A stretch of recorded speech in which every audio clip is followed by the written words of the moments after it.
మన జీవితంలో శత్రువులు ఎందుకుంటారు?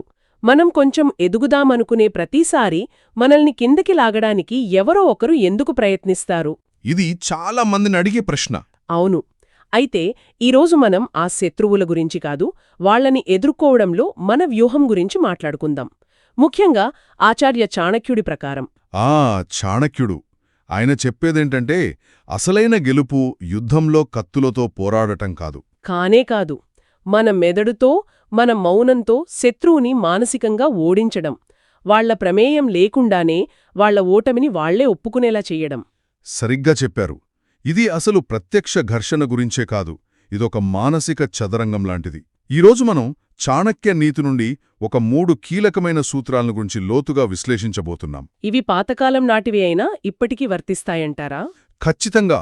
నేటి కార్పొరేట్ ప్రపంచానికి, మన సోషల్ లైఫ్కి, వ్యక్తిగత ఎదుగుదలకు కూడా వర్తించే చాలా శక్తివంతమైన సూత్రాలివి. మన లక్ష్యం ఒక్కటే, శత్రువుపై దృష్టి పెట్టడం ఆపి మన ఎదుగుదలపై మన శక్తిని కేంద్రీకరించడం.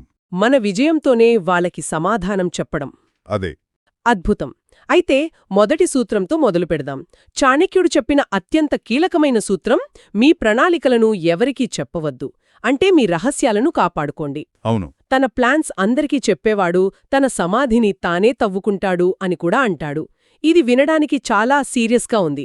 దీని వెనుక ఉన్న అసలు వ్యూహమేంటి? ఇది కేవలం సమాచారాన్ని దాచడం మాత్రమే కాదు. దీన్ని మనమిప్పుడు ఇన్ఫర్మేషన్ ఎసిమెట్రీ అంటాం. అంటే మీకు, మీ ప్రత్యర్థికి మధ్య సమాచారంలో చాలా తేడా ఉండాలి. ఓ. మీ గురించి వాళ్లకి ఎంత తక్కువ తెలిస్తే మీకు అంత ఎక్కువ వ్యూహాత్మక ప్రయోజనం ఉంటుంది. ఉదాహరణకు, మీరొక పెద్ద ప్రాజెక్ట్పై రహస్యంగా పనిచేస్తున్నారు అనుకోండి. సరే. ఆ విషయం బయట తెలిస్తే మీ పోటీదారుడు దాన్ని అడ్డుకోవడానికి ప్రయత్నించొచ్చు, లేదా మీ ఐడియాను కాపీ కొట్టి మీకంటే ముందే మార్కెట్లోకి రావచ్చు. నిజమే. అంటే ఇది కేవలం శత్రువుల విషయంలోనే కాదు, ఈ రోజుల్లో మనం సోషల్ మీడియాలో మన జీవితంలోనే ప్రతి చిన్న విషయాన్ని పంచుకుంటున్నాం కదా. అవును, చాలా ఎక్కువగా. అలా పంచుకునే ప్రతి చిన్న అప్డేట్, ప్రతి ప్లాన్ మన బలహీనతగా మారే అవకాశముంది. నేను ఈ పరీక్షకు సిద్ధమవుతున్నాను అని పోస్ట్ చేస్తే అసూయపడేవాళ్లు మనల్ని మానసికంగా నీరుగార్చడానికి ప్రయత్నించవచ్చు. ఖచ్చితంగా. ఇక్కడే రెండో కీలకమైన అంశం దాగి ఉంది. అదే ఆశ్చర్యపరిచే శక్తి. Surprise factor. ఓకే. మీరు నిశ్శబ్దంగా కష్టపడి ఎవరూ ఊహించని విధంగా విజయం సాధించినప్పుడు మీ శత్రువులపై దాని ప్రభావం చాలా బలంగా ఉంటుంది. వాళ్ళు షాక్కి గురవుతారు. ఇది ఎలా సాధ్యమైంది? ఇతను ఇంత దూరం ఎలా వెళ్లాడు అని ఆశ్చర్యపోతారు. అవును. మిమ్మల్ని కిందకి లాగడానికి వారు లోపల పన్నిన కుట్రలు, ఎత్తుగడలు ఒక్కసారిగా నిరర్ధకమైపోతాయి. ఇది వాళ్ల గర్వాన్ని కూడా దెబ్బతీస్తుంది కదా. వాళ్లు మనల్ని తక్కువ అంచనా వేసుంటారు. ఎస్.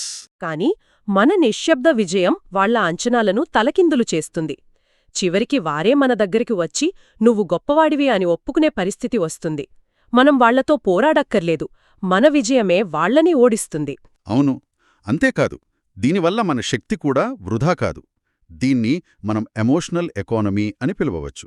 ఎమోషనల్ ఎకానమీ అంటే శత్రువు ఎప్పుడూ మిమ్మల్ని రెచ్చగొట్టి కోపంలో ఏదైనా తప్పు చేసేలా చూడాలని ప్రయత్నిస్తాడు. వారితో వాదనలకు దిగితే మీ సమయం, మానసిక శక్తి రెండూ వేస్ట్. నిజమే. కానీ మౌనంగా ఉంటే ఆ శక్తిని వాదనలపై కాకుండా పూర్తిగా మీ లక్ష్యంపై పెట్టుబడిగా పెట్టొచ్చు. మీ పని మాత్రమే మాట్లాడుతూ వాళ్ల నోర్లు మూయిస్తుంది. అంటే మన శక్తిని మన పని మీద పెట్టడం ద్వారా శత్రువుని నిశ్శబ్దం చేయవచ్చు. బావుంది. కాని మనం పని చేసుకుంటూ వెళ్తున్నప్పుడు శత్రువు ఊరికే కూర్చోడు కదా. కూర్చోడు. వాళ్లు ఏదో ఒక ఎత్తు వేస్తూనే ఉంటారు. అలాంటి పరిస్థితిని ఎదుర్కోవడానికే చాణక్యుడి 2వ సూత్రం చెప్పినట్లున్నాడు, ఎప్పుడూ ఒక అడుగు ముందుండటం. అవును. మీ ప్రత్యర్థిని ఎప్పుడూ తక్కువ అంచనా వేయకూడదు. ఎల్లప్పుడూ వారికంటే ఒక అడుగు ముందుండాలి. ఇదొక చదరంగమాటలాంటిది. Chess game. అవును. ప్రత్యర్థి తదుపరి ఎత్తు ఏమిటో ఊహించి దానికి మనం ప్రతివ్యూహం సిద్ధం చేసుకోవాలి. ఈ దీనిలో మొదటి భాగం శత్రువు యొక్క బలహీనతలను గుర్తించడం. ఓకే. చాణక్యుడు చెప్పినట్టు వారి బలహీనతను తెలుసుకుని దాన్ని మనసులో పెట్టుకోవాలి. అది వాళ్ల అహం కావచ్చు, దురాశ కావచ్చు, లేదా ఏదైనా భయం కావచ్చు.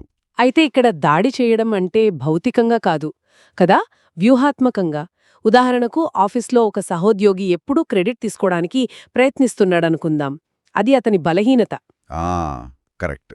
మనం కోపంతో అతనితో గొడవ పడకుండా సరైన సమయంలో అందరి ముందు మన పనిని స్పష్టంగా ప్రదర్శించడం ద్వారా అతని ప్రయత్నాన్ని విఫలం చేయవచ్చు. ఇది వ్యూహాత్మక బాడి. సరిగ్గా. ఇక ఇందులో మరో ఆసక్తికరమైన కొంచెం వివాదాస్పదమైన వ్యూహం కూడా ఉంది. ఏంటది? అదే తప్పుడు సమాచారంతో దారి మళ్లించడం. చాణక్యుడి విధానం ప్రకారం మోసం చేసేవాడిని మోసంతోనే జయించాలి. ఒక్క నిమిషం, ఇది కొంచెం నైతికంగా తప్పుగా అనిపించడం లేదా? అంటే చాణక్యుడి నీతి ప్రకారం లక్ష్యం ముఖ్యంగానే మార్గం ముఖ్యం కాదా? మనం కూడా వాళ్లలాగే తయారైనట్లు కాదా? చాలా మంచి ప్రశ్న. చాలామందికి ఈ సందేహం వస్తుంది. చాణక్యుడు చెప్పిన ఈ సూత్రాలను మనం సందర్భానుసారంగా అర్థం చేసుకోవాలి. ఇది అమాయకులను మోసం చేయమని చెప్పడం లేదు. ఓకే.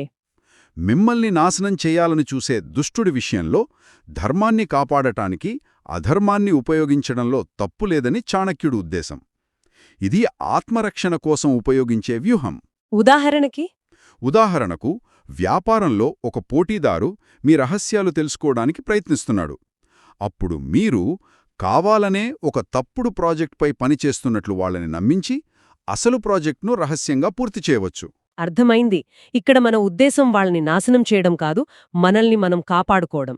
ఎస్, ఇది ప్రత్యర్థి శక్తిని తప్పుదారి పట్టించి మన దారిని సుగమం చేసుకోవడం లాంటిది. మనం వాళ్లకంటే ఒక అడుగు ముందుంటే వాళ్లలో ఆత్మవిశ్వాసం దానంతటాదే నశిస్తుంది. కాని ఈ రెండు సూత్రాలు, రహస్యాలు కాపాడుకోవడం, ప్రత్యర్థిని గమనించడం, ఇవన్నీ బయట ప్రపంచంపై దృష్టి పెడుతున్నాయి. అసలైన శక్తి మన లోపలి నుంచే రావాలి కదా? ఖచ్చితంగా. అందుకే మూడవ సూత్రం అన్నింటికన్నా శక్తివంతమైనది. శత్రువుపై దృష్టి పెట్టడం మానేసి మిమ్మల్ని మీరు ఎంత బలంగా చేసుకోవాలంటే శత్రువు మిమ్మల్ని చూసి తనే భయపడాలి. పోటీపడాలనే ఆలోచననే వదిలేయాలి. అంతే. ఈ బలం 3 ముఖ్యమైన స్తంభాలపై ఆధారపడి ఉంటుంది. అవేమిటో విడమర్చి చెప్పండి. మొదటి స్తంభం జ్ఞానం మరియు శారీరక బలం. చాణక్యుడు ప్రకారం జ్ఞానం అతిపెద్ద ఆయుధం. నాలెడ్జ్. అవును. నిరంతరం కొత్త నైపుణ్యాలు నేర్చుకోవడం, పుస్తకాలు చదవడం, మీ మైండ్ను పదునుగా ఉంచుకోవడం. ఇలా చేస్తే మిమ్మల్ని ఎవరూ సులభంగా ఓడించలేరు. మీ శత్రువు తెలివైనవాడైతే మీరు అతనికంటే ఎక్కువ తెలివైనవాడు కావాలి. కరెక్ట్. అలాగే శరీరాన్ని బలంగా ఉంచుకోవడం కూడా ముఖ్యం. ఎందుకంటే బలహీనంగా కనిపించే వారిపైనే దాడి చేయడానికి ప్రయత్నిస్తారు. మీరు శారీరకంగా, మానసికంగా దృఢంగా ఉన్నప్పుడు మిమ్మల్ని టచ్ చేయడానికే కూడా శత్రువు భయపడతాడు. ఎందుకంటే మీతో తలపడితే నష్టం వాళ్లకేనని అర్థమవుతుంది. సరిగ్గా. అంటే మనల్ని మనం ఒక కోటలా మార్చుకోవాలి. మైండ్తో, శరీరంతో, రెండింటితోనూ. ఈ కోటను కట్టుకుంటే శత్రువు బయటనుంచే చూసి వెనుదిరుగుతాడు. అయితే చాలాసార్లు శత్రువులు మన బలాన్ని కాదు, మన భావోద్వేగాలను టార్గెట్ చేస్తారు కదా. అవును. అందుకే రెండవ స్తంభం అత్యంత కీలకం. భావోద్వేగ నియంత్రణ మరియు ఆత్మగౌరవం. Emotional control. అవును. శత్రువులు మిమ్మల్ని రెచ్చగొట్టి కోపంలో తప్పులు చేయాలని చూస్తారు. మిమ్మల్ని అవమానిస్తారు, విమర్శిస్తారు. వాళ్ల లక్ష్యం మిమ్మల్ని ఎమోషనల్గా బ్రేక్ చేయడం. ఎందుకంటే భావోద్వేగాలకు లోనైన వ్యక్తి బలహీనమైన నిర్ణయాలు తీసుకుంటాడు. కానీ మీరు మీ భావోద్వేగాలను నియంత్రించుకుంటే వారి అతిపెద్ద ఆయుధం నాశనమవుతుంది. తన మైండును జయించిన వాడి ముందు ప్రపంచం తానే వంగుతుంది అనే సూత్రమిక్కడ వర్తిస్తుంది. ఇది నాకు ఆఫీస్లో జరిగిన ఒక సంఘటనను గుర్తుచేస్తుంది. ఒక ముఖ్యమైన మీటింగ్లో ఒక సహోద్యోగి నా పనిలో తప్పులున్నాయని అందరి ముందు నన్ను తక్కువ చేసి మాట్లాడాడు. ఆ క్షణంలో నాకు చాలా కోపమొచ్చింది. నేను వెంటనే స్పందించి ఉంటే గొడవ పెద్దదయ్యేది, నాకే నష్టం జరిగేది. కాని నేను ప్రశాంతంగా ఉండి, మీ ఫీడ్బ్యాక్కి ధన్యవాదాలు, దీన్ని నేను పరిశీలిస్తాను అని మాత్రమే చెప్పాను. చాలా తెలివైన పని. తరువాత నా పనితీరుతో వాస్తవాలతో సమాధానం చెప్పాను. కొన్ని నెలల తర్వాత అదే వ్యక్తి నా సహాయం కోసం వచ్చాడు. ఆ క్షణంలో చాణక్యుడి సూత్రం ఎంత శక్తివంతమైనదో నాకర్థమైంది. అద్భుతమైన ఉదాహరణ. ఆత్మగౌరవం కూడా అంతే ముఖ్యం. మీకు మీరెంత గౌరవించుకుంటారో ప్రపంచం కూడా అంతే గౌరవమిస్తుంది. నిజమే. మిమ్మల్ని మీరు బలహీనంగా భావిస్తే శత్రువు సులభంగా గెలుస్తాడో, కాని గుండెలో ధైర్యంతో, ఆత్మవిశ్వాసంతో నిలబడితే ఇతన్ని నేను బలహీనుడు అనుకున్నానే అని వారే ఆశ్చర్యపోతారు. తన గౌరవాన్ని తాను పెంచుకున్నవాడిని ఎవరూ కిందకి లాగలేరు. లాగలేరు. ఇక మూడవ స్తంభం గురించి చెప్పండి. మూడవ అత్యంత శక్తివంతమైన స్తంభం సహనం అనే ఆయుధం. పేషెన్స్. సహనం. అవును. వెంటనే స్పందించేవాడు మూర్ఖుడు, సరైన సమయం కోసం వేచి చూసేవాడు తెలివైనవాడు అని చాణక్యుడంటాడు. శత్రువు మీరు తొందరపడి హడావిడిగా నిర్ణయం తీసుకోవాలని కోరుకుంటాడు. ఎందుకంటే తొందరపాటులో తప్పులు జరుగుతాయి. కరెక్ట్. మీరు ప్రశాంతంగా సరైన సమయం కోసం వేచి చూస్తూ నెమ్మదిగా మిమ్మల్ని మీరు బలోపేతం చేసుకుంటూ వెళితే శత్రువు తన ఎత్తుగడలోనే తాని చిక్కుకుంటాడు. ఓ. మీ నిశ్శబ్దం, మీ సహనం వాళ్లని మరింత కలవరపెడతాయి. ఇతను ఎందుకు స్పందించడం లేదు, ఇతని మదిలో ఏముంది అని వాళ్లే ఆందోళన చెందుతారు. అంటే సహనం అనేది బలహీనత కాదు, అది ఒక వ్యూహం. ఒక నది నెమ్మదిగా ప్రవహిస్తూనే పెద్ద పెద్ద రాళ్లను కూడా ఎలా తొల్చేస్తుందో అలాగే మన సహనం కూడా శత్రువు యొక్క ఆత్మవిశ్వాసాన్ని నెమ్మదిగా నాశనం చేస్తుంది. ఖచ్చితంగా. ఆ వ్యూహం ముందు శత్రువు నిలబడలేడు. కాబట్టి ఈ 3 సూత్రాలను కలిపి చూస్తే ఒక స్పష్టమైన చిత్రం కనిపిస్తుంది. ఇది కేవలం శత్రువుని ఓడించడం గురించి కాదు, ఇది మనల్ని మనం ఉన్నతంగా తీర్చిదిద్దుకోవడం గురించి. అవును. రహస్యాలను కాపాడుకోవడం అనేది మన శక్తిని కాపాడుకునే కవచం. శత్రువు కంటే ఒక అడుగు ముందుండడం అనేది మనల్ని మనం రక్షించుకునే రాడార్. ఇక అన్నింటికన్నా ముఖ్యంగా జ్ఞానం, భావోద్వేగ నియంత్రణ, సహనంతో మనల్ని మనం బలంగా మార్చుకోవడమనేది మన అంతర్గత శక్తి కేంద్రం. అంతిమంగా ఈ వ్యూహాలన్నీ చెప్పేది ఒకటే: మీ ఎదుగుదల, మీ విజయం ఎంత పెద్దదిగా ఉండాలంటే మిమ్మల్ని ద్వేషించిన వారే మీ బలాన్ని అంగీకరించి మీ ముందు తల వంచాల్సిందే. హింసతో కాదు, విజయంతో ప్రతీకారం తీర్చుకోవాలి. అదే, మిమ్మల్ని చిన్నచూపు చూసిన వాళ్లే అవును ఇతను మనకంటే గొప్పవాడు అని ఒప్పుకోవాలి. అదే అసలైన గెలుపు. మీ విజయమే వాళ్ళకి శాశ్వతమైన ఓటమి. ఈ చర్చ తర్వాత శత్రువు అనే పదం యొక్క అర్థమే మారిపోయినట్లనిపిస్తుంది. వాళ్లు మనల్ని కిందకి లాగడానికి వచ్చినవాళ్లు కాదు, మనల్ని మనం మరింత బలంగా మార్చుకోవడానికి వచ్చిన ఒక అవకాశంలాగా కనిపిస్తున్నారు. సరిగ్గా అదే. మూలంలో చెప్పిన ఒక ముఖ్యమైన ప్రశ్నతో దీన్ని ముగిద్దాం. ఇది వింటున్న ప్రతి ఒక్కరూ ఆలోచించాల్సిన విషయం. చెప్పండి.